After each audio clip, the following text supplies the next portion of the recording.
Manusia bukanlah makhluk putih bersih tanpa noda, juga bukan setan yang sepenuhnya hitam. Kita semua adalah campuran abu-abu yang terus bergerak di antara dua sisi, terang dan gelap.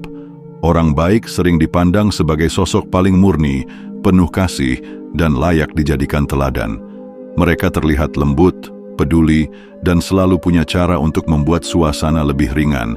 Tapi, kadang di balik wajah penuh senyum, sering ada sesuatu yang tidak pernah mereka tunjukkan, sesuatu yang bahkan bisa lebih menakutkan daripada mereka yang terang-terangan terlihat jahat.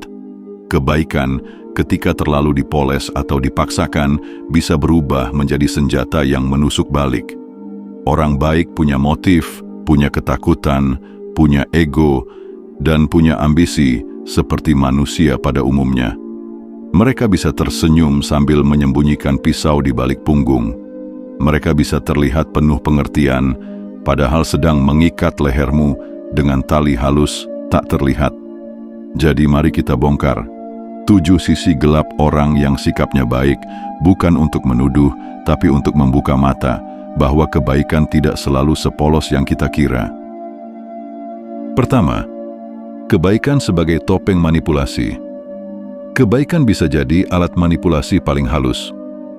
Mereka sering menggunakan senyum, perhatian, dan kesabaran untuk mendapatkan sesuatu tanpa terlihat sedang menuntut. Mereka tidak memaksa, tapi membuatmu merasa berhutang budi. Dan hutang budi adalah utang yang paling berat dibayar.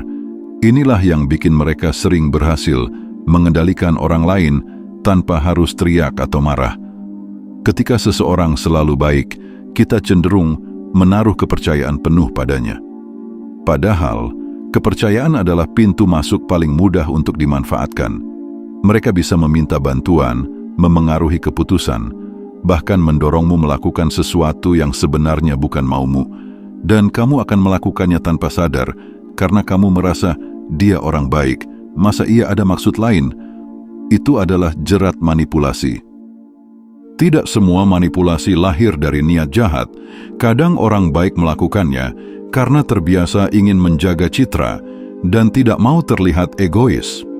Tapi tetap saja, motifnya bukan lagi murni. Itu sudah bentuk permainan psikologis. Dan siapa yang dirugikan? Kamu yang tidak bisa menolak karena merasa sungkan. Orang baik yang manipulatif jarang sekali terlihat mengintimidasi. Mereka tidak butuh bentakan. Mereka hanya perlu membuatmu merasa berhutang, sehingga akan merasa bersalah ketika tak menuruti kemauan mereka. Sekali rasa bersalah itu masuk, selesai sudah. Kamu jadi boneka yang bergerak sesuai tali yang mereka tarik. Maka berhati-hatilah. Tidak semua kebaikan yang kamu terima gratis. Ada yang harus kamu bayar, dan bayarannya bisa lebih mahal daripada uang. Kedua, mereka bisa jadi munafik. Salah satu sisi gelap orang baik adalah kemunafikan.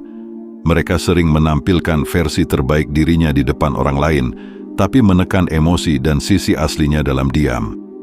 Di depan publik, mereka ramah dan penuh perhatian, tapi di dalam hati, mereka bisa penuh kemarahan, iri, atau sakit hati yang dipendam.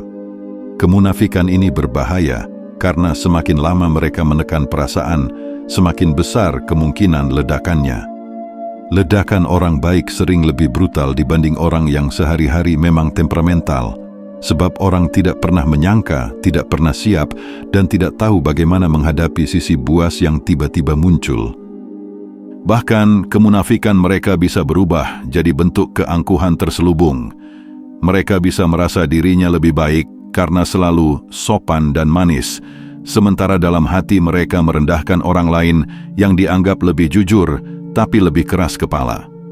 Orang baik bisa menyembunyikan ejekan di balik senyum hangat. Kemunafikan ini bukan berarti mereka jahat sepenuhnya, tapi itu membuktikan satu hal. Kebaikan kadang hanyalah strategi bertahan hidup. Mereka butuh dihargai, disukai, dan diterima. Jadi, mereka menyajikan topeng terbaiknya. Dan setiap topeng, cepat atau lambat, pasti retak. Kamu tidak akan pernah benar-benar mengenal orang baik sampai kamu melihat sisi munafiknya. Dan saat itu terjadi, baru terasa bahwa kebaikan mereka selama ini tidak sepenuhnya murni. Ketiga, mereka bisa mengorbankan diri hingga rusak. Orang baik sering terlalu banyak memberi. Sekilas terlihat mulia, tapi kalau digali lebih dalam, kadang pengorbanan mereka tidak sehat. Mereka rela mengorbankan waktu, tenaga, bahkan harga diri demi orang lain, padahal di dalam hati mereka sebenarnya sakit. Itu bukan kebaikan, itu kecanduan untuk merasa dibutuhkan. Ketika seseorang terlalu sering mengorbankan dirinya, dia sebenarnya sedang melatih orang lain untuk jadi egois. Karena orang di sekitarnya jadi terbiasa menerima tanpa merasa bersalah. Akhirnya orang baik itu kelelahan, tapi tidak bisa berhenti, karena sudah candu dengan peran sebagai pahlawan. Ironisnya, mereka sering merasa marah, tapi tidak pernah mengungkapkan. Mereka bisa menyimpan dendam kecil-kecilan karena merasa pengorbanannya tidak dihargai. Mereka ingin tampak ikhlas, tapi hatinya menyimpan luka yang lama-lama bisa jadi racun. Kebaikan macam ini lebih mirip bunuh diri perlahan. Mereka membunuh diri mereka sendiri dengan dalih demi orang lain. Padahal orang lain belum tentu meminta, tapi karena mereka takut kehilangan validasi, mereka terus saja mengorbankan diri. Ingat, pengorbanan tanpa batas bukan tanda kebaikan murni. Itu tanda ada kekosongan dalam diri yang berusaha ditutupi dengan memberi tanpa henti. Dan itu jauh lebih gelap dari kelihatannya. Keempat, rasa bersalah yang tidak sehat. Orang baik sering dikuasai rasa bersalah berlebihan. Mereka merasa wajib menolong, wajib hadir, wajib mengorbankan diri, seakan dunia akan runtuh kalau mereka menolak. Rasa bersalah ini bukan kebaikan, tapi penjara mental. Sisi gelapnya, mereka mudah dimanipulasi oleh siapa saja yang tahu kelemahan ini. Tinggal mainkan kartu, "Kamu tegak banget sih?" Atau, "Kok kamu berubah ya?" Dan mereka langsung terseret. Padahal, banyak situasi yang sebenarnya bukan tanggung jawab mereka, tapi mereka merasa harus ikut campur. Rasa bersalah yang berlebihan juga bikin mereka jadi orang yang sulit bahagia. Setiap kali mereka memilih diri sendiri, mereka dihantui perasaan jahat. Seakan hidupnya bukan miliknya, tapi milik semua orang. Dalam jangka panjang, ini bisa menghancurkan mental. Orang baik jadi makhluk yang selalu hidup dengan beban dan merasa tak pernah cukup meski sudah banyak berbuat. Hidupnya bukan lagi tentang kebebasan, tapi tentang menenangkan rasa bersalah yang tak pernah habis. Orang baik yang seperti ini terlihat manis di luar, tapi di dalam hatinya selalu ada suara yang menyiksa. Kamu egois kalau tidak menolong. Dan itu adalah beban yang mereka ciptakan sendiri. Kelima, mereka bisa menjadi penakut. Kebaikan kadang hanyalah bentuk lain dari ketakutan. Banyak orang baik tidak berani menolak, tidak berani marah, tidak berani berbeda, karena takut kehilangan penerimaan. Jadi mereka memilih jadi baik, dalam tanda kutip, sebagai cara paling aman untuk bertahan. Kamu mungkin melihatnya sebagai kesabaran atau kelembutan, tapi seringkali itu hanya pengecut yang dibungkus dalam bahasa sopan. Mereka tidak berani menolak padahal ingin menolak, jadi lebih baik menuruti. Mereka tidak berani bicara jujur, jadi lebih baik tersenyum palsu. Masalahnya, orang baik yang penakut ini sering menimbulkan masalah lebih besar, karena mereka tidak pernah jujur tentang apa yang mereka mau. Mereka bilang tidak apa-apa, padahal hatinya terbakar. Mereka bilang iya, padahal ingin menolak. Lama-lama, itu bukan lagi kebaikan, itu adalah kebohongan. Rasa takut yang mereka bungkus dengan kebaikan bisa jadi bom waktu. Ketika mereka sudah kehabisan tenaga untuk terus berpura-pura, hasilnya bisa meledak lebih ganas daripada orang yang sejak awal berani bersikap tegas. Kebaikan yang lahir dari ketakutan bukanlah kebaikan. Itu adalah strategi bertahan hidup yang rapuh, dan cepat atau lambat, strategi itu akan hancur sendiri.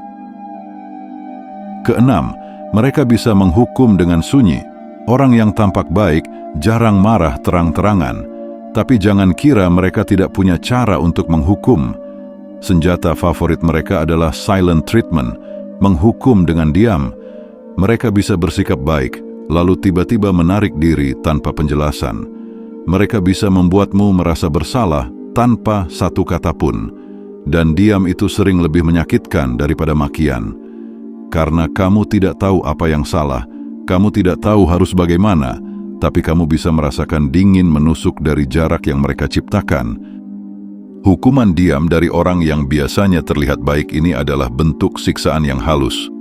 Mereka tidak perlu meninggikan suara, tidak perlu memukul meja.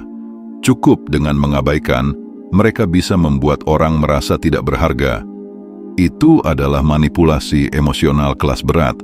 Itu adalah cara untuk mengendalikan emosi orang lain tanpa harus kelihatan kasar. Halus, tapi mematikan. Kadang, mereka menyamarkan sikap dingin itu sebagai lagi capek atau lagi sibuk. Padahal itu bentuk protes yang disengaja. Dan kalau kamu tidak peka, kamu akan terus terjebak dalam siklus salah paham. Ketujuh, kebaikan untuk citra. Ada kalanya orang baik bukan benar-benar baik, tapi hanya sedang menjaga citra. Mereka ingin terlihat suci, penuh empati, peduli, tapi semua itu lebih untuk konsumsi publik ketimbang ketulusan pribadi. Itulah kemunafikan yang bersembunyi di balik kebaikan. Orang tipe ini tidak peduli benar-benar menolong atau tidak. Yang penting ada yang melihat, ada yang mengakui, ada yang memuji. Kebaikan jadi panggung sandiwara, bukan jalan hidup. Sisi gelapnya adalah mereka bisa menusukmu di belakang, lalu tetap tersenyum di depan banyak orang. Reputasi mereka selalu aman, sementara korban-korbannya dianggap lebay jika berani mengungkapkan sisi lain mereka. Munafik semacam ini sulit dilawan karena topeng mereka terlalu sempurna. Mereka pandai bicara, pandai tersenyum, pandai membungkus ego dengan dalih kepedulian. Semua terlihat indah, sampai kamu menyadari bahwa semua itu palsu. Dan di titik itulah kamu paham, tidak semua orang baik benar-benar baik. Sebagian hanya sedang menjual citra, dan kamu hanyalah salah satu pembeli yang tertipu. Pada akhirnya, kebaikan itu tetap berharga. Tapi jangan lupa, kebaikan yang tidak disadari sisi gelapnya bisa menjadi racun bagi diri sendiri dan orang lain. Jadi, jangan hanya sibuk terlihat baik, belajarlah juga untuk jujur, berani berkata tidak, dan menjaga dirimu sendiri, karena orang baik yang bijak bukan hanya memberi cahaya bagi orang lain, tapi juga mampu menyeimbangkan terang dan gelap dalam dirinya. Terima kasih sudah menyimak sampai akhir dari channel Spiritual Jiwa. Semoga video ini memberi pencerahan, kekuatan, dan sudut pandang baru dalam perjalanan hidupmu.